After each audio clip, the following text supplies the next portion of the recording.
Interest rates up again, with the Federal Reserve boosting a key rate for the 11th time since March of last year. The quarter-point hike pushing rates to their highest levels in more than 20 years in an effort to keep slowing down inflation. Today, another good sign the U.S. economy is steering clear of a recession. The gross domestic product from the April through June quarter was just released this morning. It shows solid growth at an annual rate of 2.4%. That's better than economists had predicted and beats the previous quarter when the economy was growing at 2%. Health concerns for one of the most powerful men in Washington. 81-year-old Senator Mitch McConnell appeared to freeze mid-sentence during a news conference yesterday.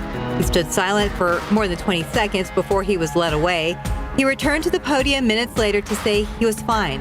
His office declined to say whether he saw a doctor yesterday or not. The Hunter Biden plea deal is off for now. After hours of scrutiny, the judge overseeing the hearing ordered both sides to continue talking and return to court next month. The key question: would the plea deal grant him immunity for other possible crimes? He has pleaded not guilty to tax charges as negotiations continue. Prosecutors also informed the judge there's another active investigation related to Hunter Biden, but no details were revealed. Allegations that the government is hiding evidence of UFOs took center stage on Capitol Hill yesterday.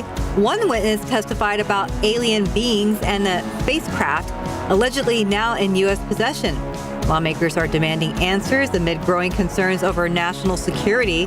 The Pentagon denies any cover-up. New home sales are dropping. They were down 2.5% in June compared to May, but sales for new construction is still up nearly 24% from a year ago. Buyers have been relying on those builds as an alternative to existing homes. That's because there just aren't many homes for sale. More EV charging stations are coming to the U.S. More major automakers have agreed to create a nationwide network of stations meant to rival Tesla.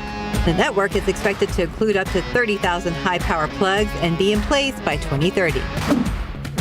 Samsung is out with the latest versions of its foldable phones. The clamshell-designed Galaxy Z Flip 5 offers a bigger outside screen, while the larger Galaxy Z Fold 5 keeps the screen size the same but has been made both thinner and lighter. The U.S. squeezed out a 1-1 draw with the Netherlands at the Women's World Cup yesterday.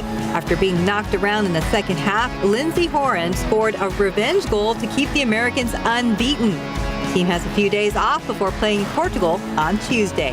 And that's today's 9 at 9.